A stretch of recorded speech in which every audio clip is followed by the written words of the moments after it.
So Molly and I headed out the other day with a truck and trailer and made a short trip out to pick up this older Evo Sportster from a young lady in Santa Fe.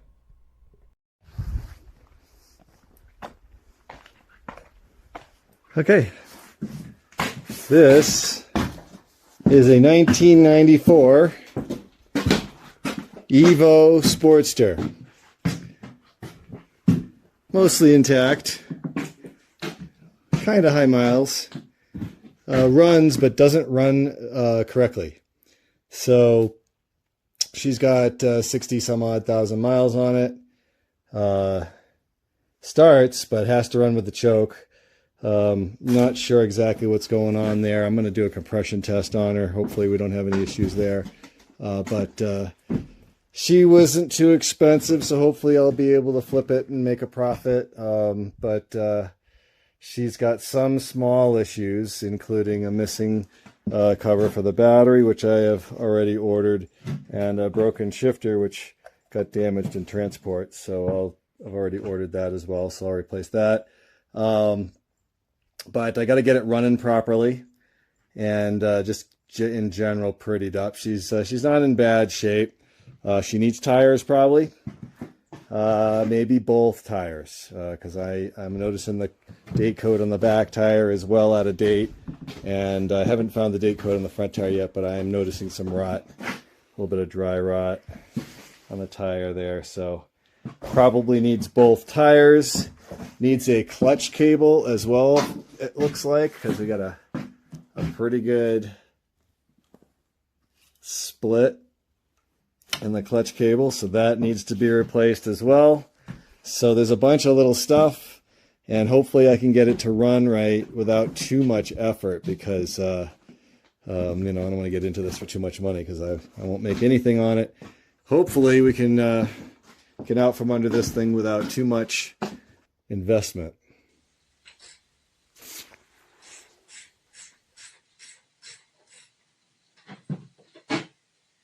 Ew.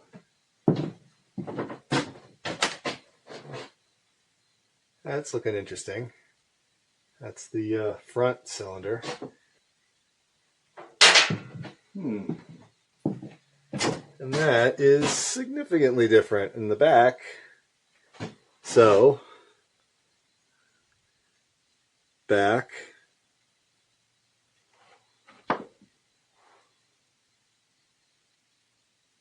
front.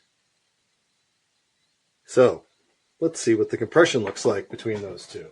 I think we're going to start with the back, because I'd rather get the good news first.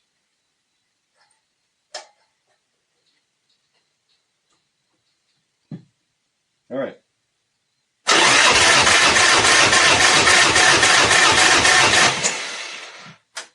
Okay.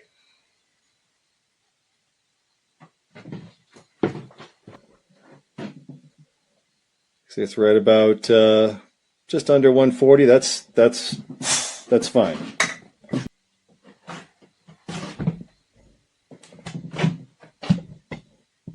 Okay, let's see what we read on the suspect cylinder here.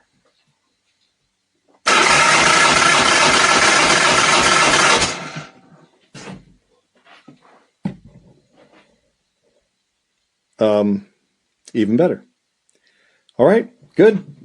So the engine itself, hopefully, is otherwise healthy, but looks like we got decent compression, so that's a good thing. So that's encouraging. This does not seem to want to run right. Let's see if I can get it to run. I'll show you what I mean.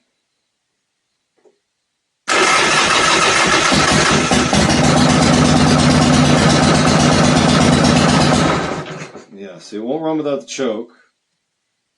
And this choke does not want to stay on for whatever reason.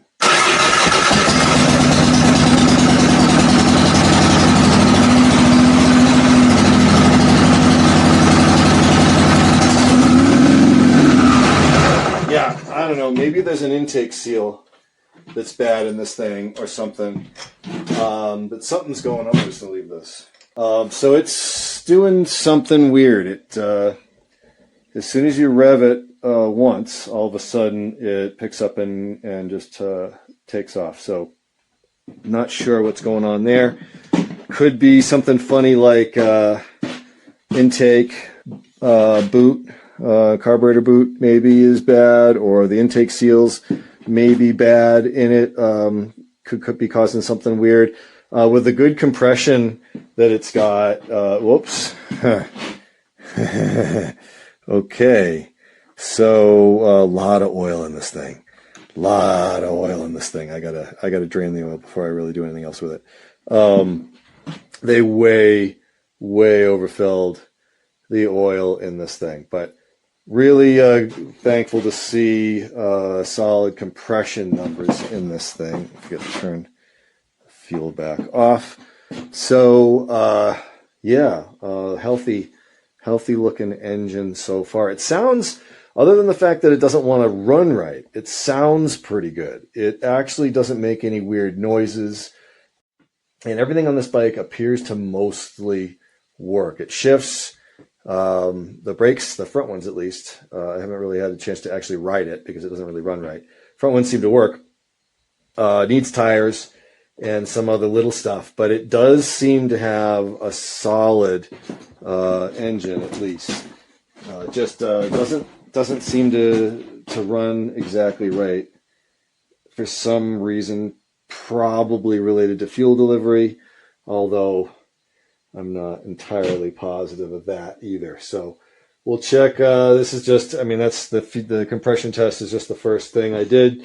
Just before I go too far, I want to check and see if I've got solid bones to build on here. And it looks like good compression in the cylinders. So, great. I'm going to start with looking at the carburetor and kind of going from there.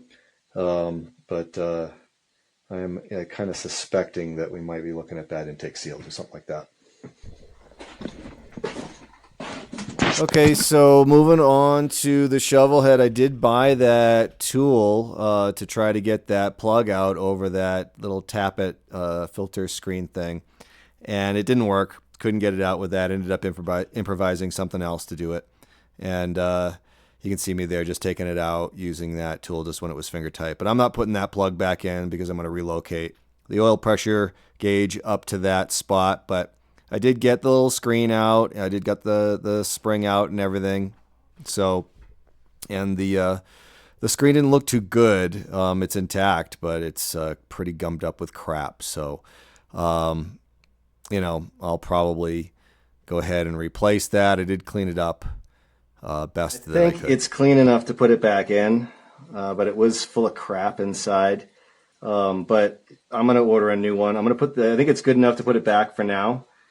For the time being, I'm going to put this back in, but I think I'm going to order a new one in spring afterwards. So, but for now, I'm going to put this back in and move my pressure gauge over to that spot, and then install the sending unit. All right, one of these boxes is the sending unit, and I think that's this one. One of these boxes is the part that needs to thread in here.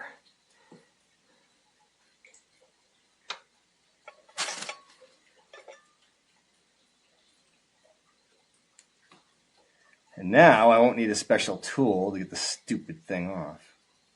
It is 9/16. All right. Where's my cardboard? Enough oil on my floor in the great room from this thing. All right, so there's the new brass oil pressure gauge I purchased off of eBay. That down here, and it's fitting. I can get that off of there. Drippy. All right, so get this on here. Dunk.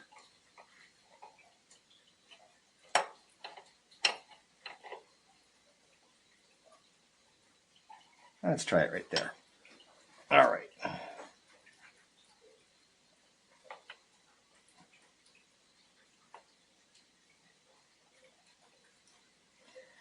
What was that, 7/16? That was 7/16. There we go. There's your oil pressure gauge there. And now I just got to get the rest of this fitting out of here while I'm sitting here dripping oil. So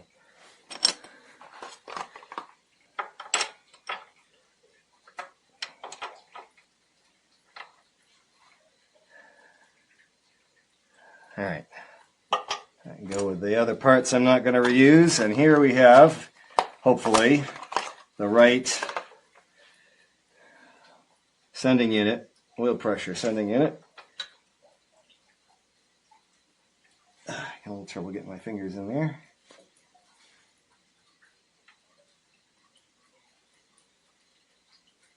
All right.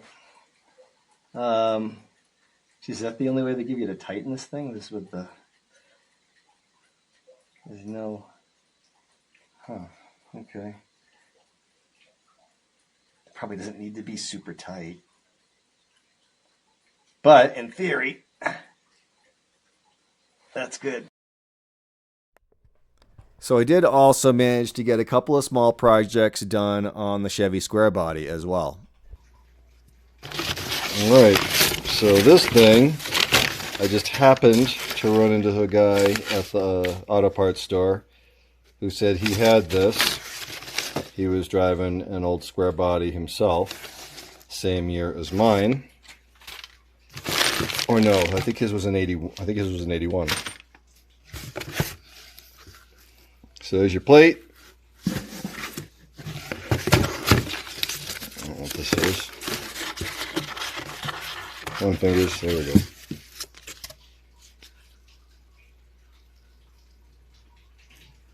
Big warning. I will be sure to heed said warning. Alright, but that's it. Comes with a longer bolts.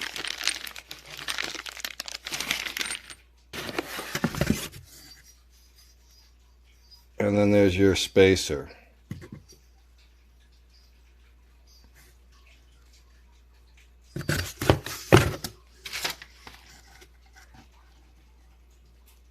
So, give it a try. Alright, so got it unbolted. I got plenty of room between them to get that plate in there and bolt it back up with the extended bolts. I think the plate goes in that way, yeah. So plate in here and then get the bolts in, bolt it back down, and we'll see how much we get out of that, how much further in, because with its fully up to the transfer case, that's what she looks like. So I'm hoping to get, let's see, that's about the distance of the plate, so that looks pretty good. So let's see if we can get to that when we put the plate in. Okay, so the plate is installed. You can see it's all installed, it's torqued down all the way around, and I think I got enough out of it. Looks like they had enough grease in it. Last project I managed to do this week on the Chevy was this choke cable setup. I did this to fix the problem with the electric choke that it has. I just removed the electric choke components and installed this manual choke kit, and now it starts up just fine. And that's basically all the projects I managed to get accomplished this week. Next time, we'll tear a little more into that Sportster 883.